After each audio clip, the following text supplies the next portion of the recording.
Bienvenue à cette émission, je pourrais dire spéciale aujourd'hui, car Dieu a mis vraiment un message dans mon cœur concernant les 3 choses les plus importantes pour un croyant, pour un enfant de Dieu.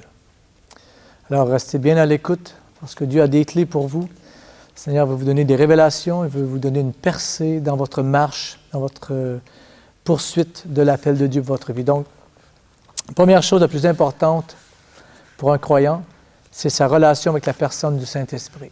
Et ça, si je suis reconnaissant en Dieu et à ceux qui m'ont emmené à l'Évangile, c'est que dès mes premières heures de ma nouvelle naissance, quand j'avais une quinzaine d'années, on m'a dit « Michel, il faut que tu pries, il faut que tu cherches à recevoir une effusion de l'Esprit, une touche de la personne du Saint-Esprit. » Et je me souviens encore, le lendemain de mon salut, j'étais dans le soubassement de la maison, chez moi, dans la cave, comme on dit au Québec, et j'essayais de prier, j'essayais de chercher Dieu, de chercher le Saint-Esprit. Et c'était bon parce que ça m'a amené vraiment à me concentrer pour chercher à développer ma relation avec la personne du Saint-Esprit. Justement, c'est que d'abord, le Saint-Esprit, ce n'est pas une chose, ce n'est pas une colombe, ce n'est pas le feu. Tout ça vient parce qu'il est d'abord une personne. Et quelqu'un a dit dans un livre, il avait écrit que le Saint-Esprit, il est pour le croyant aujourd'hui ce que Jésus était pour ses disciples il y a 2000 ans. Je répète, le Saint-Esprit est pour toi aujourd'hui ce que Jésus était pour ses disciples il y a 2000 ans. Le Saint-Esprit, c'est le seul qui peut nous donner plus de Jésus. Jésus lui-même a dit, lorsqu'il va venir, il ne parlera pas de lui-même, mais il va vous parler de moi, il va vous révéler qui je suis. Donc, la relation avec la personne du Saint-Esprit, c'est primordial. La Bible dit, ne l'attristez pas, ne l'éteignez pas. La Bible dit même de ne pas mépriser les prophéties, parce que lorsque le don de prophétie se manifeste dans un croyant, c'est parce que l'Esprit de Dieu l'inspire à parler. La Bible dit de ne pas mépriser ça. Donc, les 3 choses que je vais parler durant cette émission. D'abord, votre relation avec la personne du Saint-Esprit. Deuxièmement, votre appel vers votre destinée. Et troisièmement, ce que vous faites avec ce que Dieu vous a donné, c'est-à-dire la générosité manifestée dans votre vie.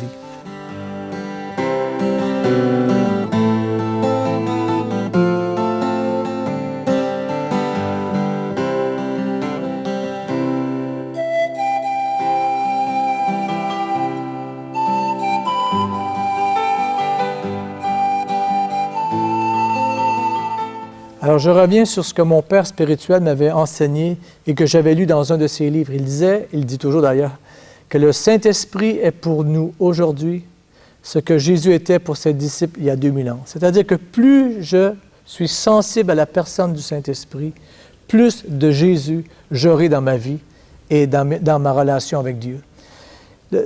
Quand on lit dans le livre de Corinthiens, lorsqu'il est parlé des dons spirituels, et des ministères aussi dans Éphésiens, on voit que le Saint-Esprit, il doit être lui aussi le Seigneur de la vie du croyant. C'est-à-dire que je ne peux pas, c'est très difficile pour les croyants de voir le Père, puisqu'on ne peut le voir que lorsque Jésus nous est révélé. Mais d'abord, la vie chrétienne, elle commence comment? Par la personne du Saint-Esprit. C'est le Saint-Esprit qui nous fait naître de nouveau. Sans l'Esprit de Dieu, je ne peux pas avoir la repentance, je ne peux pas avoir le désir de chercher Dieu et de naître de nouveau. Donc, tout commence par le Saint-Esprit. C'est lui qui est l'auteur de la parole de Dieu. Et selon Job, dans le livre de Job, Job a même dit « L'Esprit du Tout-Puissant m'a créé. Il a mis en moi le souffle de l'Éternel. » Donc, le Saint-Esprit, c'est même lui qui nous fait naître de nouveau. Donc, l'Esprit de Dieu, la Bible dit, il connaît le cœur de Dieu, il connaît le cœur de l'homme, il sonde les profondeurs de Dieu, il sonde les profondeurs de l'homme. Le Saint-Esprit, c'est le connecteur dans les relations et les connexions divines par excellence. Il connaît le cœur des hommes, il connaît le cœur de Dieu. Il sait, lui, ce que les gens pensent à l'intérieur. Donc, quand je marche avec la personne du Saint-Esprit et je suis sensible à sa présence, parce que le Saint-Esprit ne nous parle pas de la même manière que Jésus parlait il y a 2000 ans, dans le sens qu'il ne fait pas entendre sa voix de manière audible. Le Saint-Esprit nous parle par le cœur, il nous parle par les Écritures et par l'inspiration. Et plus je développe ma relation avec la personne du Saint-Esprit, je suis sensible à sa présence. Plus de la réalité de Jésus j'aurai dans ma vie en retour. Et je dois apprendre en tant que croyant à entretenir le Saint-Esprit. C'est-à-dire qu'il n'aime pas toutes les sortes de conversations. Il y a des mots, il y a des paroles, il y a des attitudes, il y a même des mentalités, des raisonnements qui vont faire presque se retirer sa présence dans nos vies, du moins qu'il l'attristera ou l'affectera. Et plus je développe ma sensibilité à ça, plus de son onction j'aurai en retour, plus de ses dons vont couler dans ma vie, plus de révélation, d'esprit de révélation j'aurai, et bien sûr, plus de Jésus j'aurai en retour.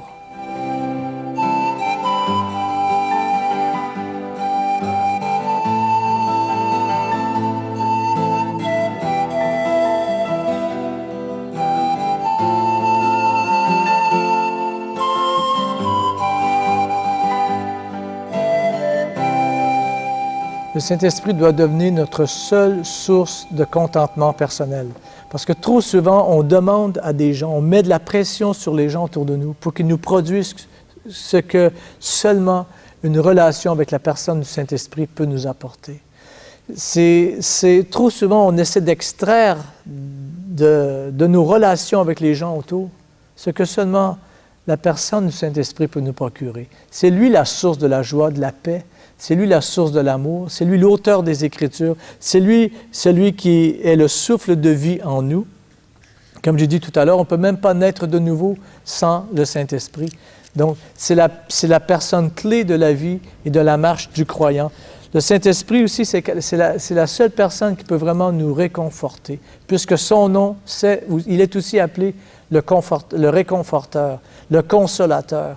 Alors, chaque fois que j'essaie d'aller chercher chez les autres ce que lui veut me donner, ce que les autres m'apporteront finira toujours par me créer de la tristesse ou par partir très vite. Mais quand ce que j'ai besoin, je le trouve en lui, qui peut me le voler?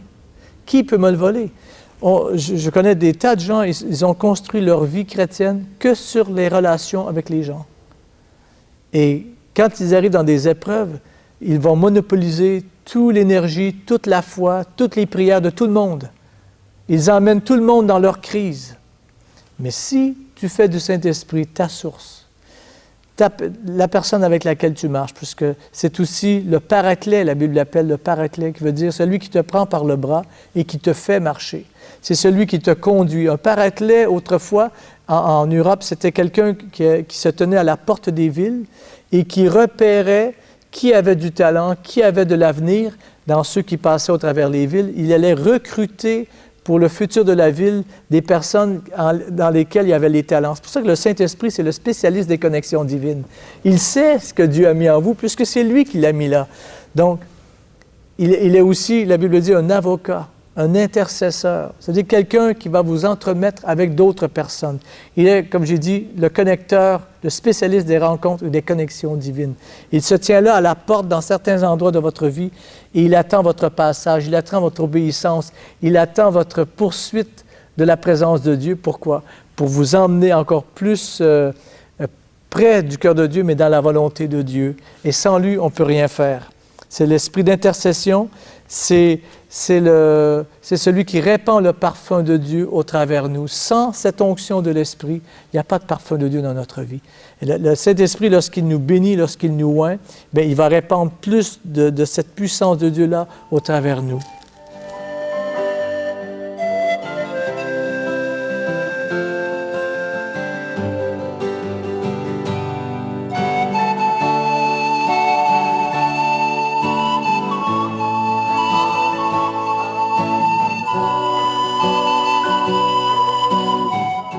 Dernière chose concernant la personne du Saint-Esprit, il ne faut pas avoir peur de parler au Saint-Esprit.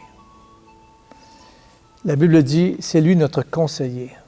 Donc, il faut, dans des situations, même quand on se lève le matin, même plusieurs fois dans la journée, moi je fais ça régulièrement, souvent dans la journée, je dis, Saint-Esprit, est-ce que c'est ça que tu veux? Saint-Esprit, est-ce que c'est ta volonté? Saint-Esprit, parle-moi, montre-moi. Et soit quand je regarde après dans les Écritures, il me parle. Ou bien, quand je prie de cette manière-là, il semble que je suis plus disposé après à l'entendre dans les gens que je rencontre ou dans les situations qui se passent autour. Et ça construit ma confiance non seulement en Dieu, mais en moi-même. Il faut arriver à entendre l'Esprit lorsqu'il nous parle, à discerner sa personne dans l'atmosphère d'une réunion, dans l'atmosphère d'une maison, dans un endroit, dans les conversations. Et plus on est sensible à ça, plus on va être réceptif des choses que Dieu a pour nous. Maintenant, la deuxième chose la plus importante dans notre vie, parce qu'il y en a trois, j'ai dit, la première, c'est notre relation avec la personne du Saint-Esprit. Deuxièmement, c'est notre appel, c'est-à-dire notre destin. Maintenant, notre appel, ce n'est pas quelque chose qu'on décide, c'est quelque chose qu'on découvre. C'est-à-dire, progressivement, je découvre ce à quoi Dieu m'a appelé dans son plan. Le destin, il ne nous est pas révélé comme ça, noir sur blanc, du jour au lendemain. C'est très, très rare que c'est arrivé à quelqu'un.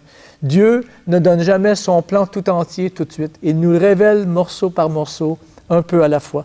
Donc notre appel, on a été créé pour l'appel de Dieu dans notre vie. On a été créé pour notre destin. Donc quand je réalise ça, je ne mets pas la faute sur mes parents. Je vais pardonner, s'il le faut, à ceux qui, dans ma jeunesse ou peut-être même avant ma naissance, m'auraient combattu. Parce que je comprends, je réalise que j'ai été créé par Dieu. La Bible dit, dans Jérémie, « Avant même que tu fusses né, avant même que tu aies été conçu dans le sein de ta mère, je te connaissais, je t'avais appelé et je t'avais établi prophète des nations. » Donc, je nais dans ce monde, je viens au monde, pour entrer dans le plan éternel de Dieu pour ma vie. Donc, l'appel de Dieu, j'ai été créé pour l'appel de Dieu.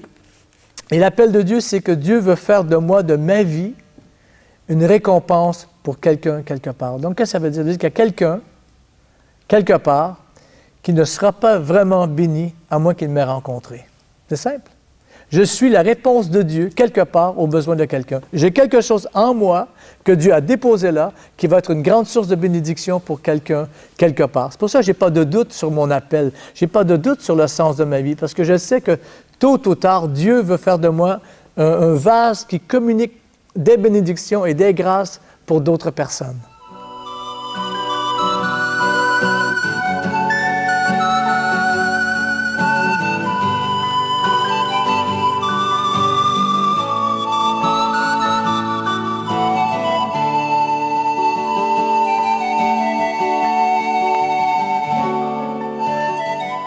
Alors, l'appel de Dieu, la destinée de Dieu, ce que j'ai été créé pour devenir, c'est à ça que l'ennemi s'attaque. Parce que mon appel, ton appel, notre appel, il y aura des ennemis de l'appel pour nous faire dérailler de notre appel.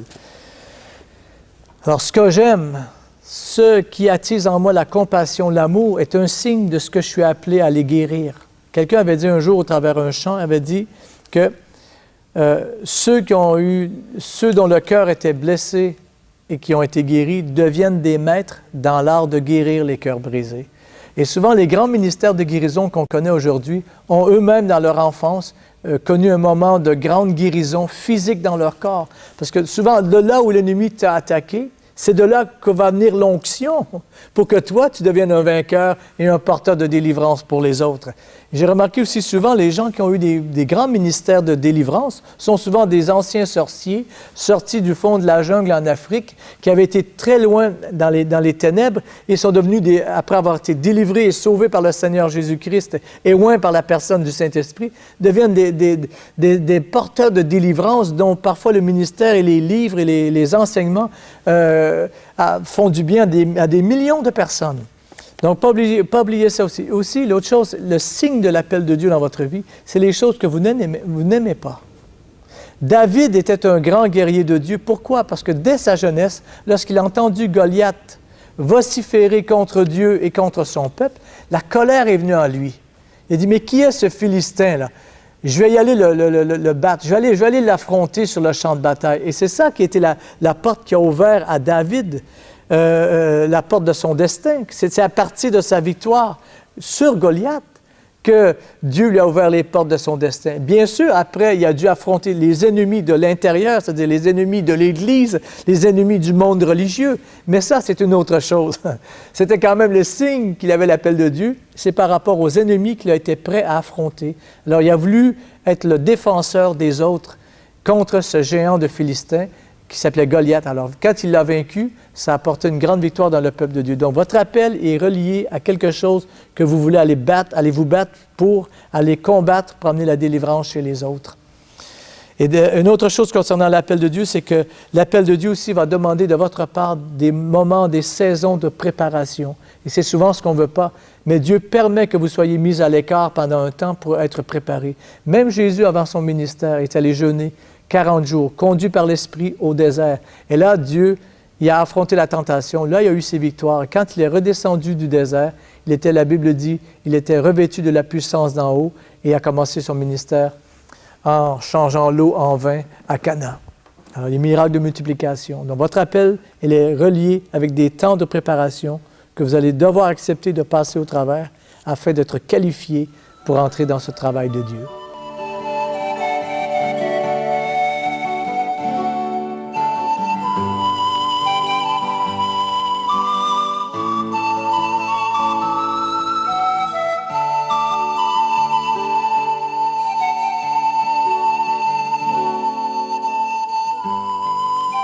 Alors ici, on voit encore concernant l'appel de Dieu ou votre destin, que votre destin, votre appel, il est géographique. Et ça, je ne peux pas mettre assez l'emphase là-dessus. Là où on est déterminant par rapport à ce que Dieu a mis en nous qui doit se manifester. Là où on est détermine qui va nous voir, qui va se connecter avec nous, qui verra ce que Dieu a mis en nous. Et il y a des gens qui sont frustrés, je parle avec eux, ils voudraient aller dans le ministère et tout ça, ils sentent qu'ils ont l'appel de Dieu, mais ils ne seront pas prêts à aller plus loin, c'est-à-dire à déménager, changer de pays ou changer de ville ou même changer de raisonnement, de mentalité, parce que la manière dont on pense, c'est aussi le monde qu'on s'est fait dans lequel on vit. Et moi, je sais par expérience, dès ma jeunesse, j'aimais voyager. Alors, j'étais déjà appelé au Seigneur. J'étais déjà appelé au ministère. Parce que dès ma jeunesse, je voyageais. J'ai travaillé dans les cirques avec les forains, j'ai voyagé. Et j'ai toujours aimé faire la route et visiter de nouveaux pays. Et dans l'appel de Dieu pour ma vie avec ma femme et mes enfants, on a fait, j'ai compté l'autre jour, 37 pays. J'ai immigré 3 fois. L'insécurité, je connais. Mais je peux vous dire quelque chose, Dieu est le spécialiste des déménagements, Dieu est le spécialiste des déplacements géographiques. Et chaque déplacement important dans ma vie et dans mon ministère n'a fait qu'ouvrir des portes nouvelles et m'amener encore plus dans la volonté de Dieu et dans la certitude que j'étais l'instrument de Dieu pour ma génération. Aussi, votre appel aura toujours un ennemi. Un ennemi de l'appel, c'est quelqu'un qui, lorsque les gens disent du bien de vous, bien, eux, par derrière, ils vont essayer de défaire ces paroles-là. Un ennemi de votre appel, c'est quelqu'un qui, quand vous annoncez les grandeurs de Dieu, les plans de Dieu, les visions que vous avez pour l'avenir, essaie toujours d'amoindrir, d'amenuiser ces choses-là. Un ennemi de votre appel, c'est quelqu'un, lorsqu'il vous parle, il vous fait sentir tellement petit que vous vous sentez même plus capable d'aller plus loin avec le plan de Dieu. C'est pour ça qu'il faut s'entourer de gens qui nourriront vos forces plutôt que vos faiblesses. Et votre appel doit devenir votre obsession totale. C'est peut-être un mot un peu qui se contredit ici, mais dès ma jeunesse, je prêchais aux animaux dans les champs. Dans ma tête, dans la nuit avant de dormir, je me faisais mes propres rêves, que je me voyais devant des foules en train de prêcher l'Évangile, en train de prier pour les malades, en train de prophétiser sur les gens. Il faut que ça devienne la chose qui est la plus importante pour nous. Sinon, ça va être très difficile d'entrer dans l'appel de Dieu et d'aller vraiment dans cette destinée-là. Alors, il faut que ça devienne la chose la plus importante. Et j'ai construit ma vie, je me suis même marié, j'ai même fait mes études, toujours en fonction de ce que je savais que Dieu voulait faire par ma vie. Et ça inclut aller dans 37 pays et ouvrir des églises et exercer un ministère depuis 25 ans.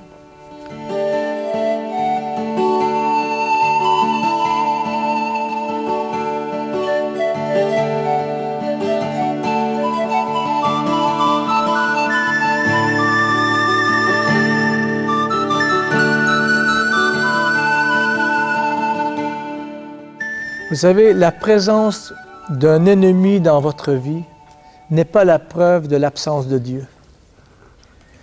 Et même plus que ça, Mais ce ne sont pas mes défaites passées qui sont prophétiques de mon avenir, mais ce sont mes victoires que je gagne dans mes combats qui sont prophétiques de mon avenir. C'est-à-dire que Dieu, pour me bénir, ne consultera pas mon passé. Dieu, quand il me regarde, il me voit plus grand que moi je peux me voir quand je me regarde dans le miroir. C'est-à-dire que Dieu a des projets pour moi qui dépassent même les espoirs les plus grands que mes parents pourraient avoir en me regardant, vu que je suis leur enfant. Alors, pourtant, c'est important de bien garder ça dans son cœur. Donc, je répète ici, les 3 choses les plus importantes. D'abord, premièrement, votre relation avec la personne du Saint-Esprit. Deuxièmement, votre appel, c'est-à-dire votre destinée. La 3e chose la plus importante dans votre vie, dans la vie du croyant, c'est le don de générosité qu'on va faire voir et partager avec les autres. Parce que c'est important, ça. Parce que j'ai reçu des choses qui ne se multiplieront jamais dans ma vie à moins que je les ai données. Que ce soit l'argent, que ce soit les biens matériels, que ce soit l'amour, que ce soit les dons spirituels. J'ai reçu quelque chose que je dois donner. Et le jour où j'arrête de donner, ça va se vider dans ma vie. Et ce que je donne ne fait que se multiplier. C'est pour ça que la Bible nous enseigne que dans la famine, dans la disette, il faut semer. Être généreux ne devrait pas être conditionné, être influencé par ce qui nous environne. Sinon, plus souvent qu'autrement, on ne serait jamais généreux. Mais la Bible nous enseigne que dans la famine ou dans la disette, c'est là qu'il faut être généreux. Alors, il faut faire d'abord l'inventaire de toutes ces semences que Dieu nous a données, qu'on peut semer dans les autres. Qu'est-ce que j'ai comme semence? Qu'est-ce que je suis capable de faire? Est-ce que je suis capable est-ce que j'ai des moyens financiers? Est-ce que j'ai des moyens spirituels? Est-ce que j'ai des moyens matériels? Est-ce que dans mes relations, dans ma vie de tous les jours, dans mon ministère, est-ce que je suis capable d'arranger pour que des gens se rencontrent et que leur vie soit meilleure? Et donc, je fais l'inventaire de ce que j'ai, et comme semence, et après, je dis, OK, Seigneur, dirige-moi, montre-moi comment je peux investir et faire mes semences.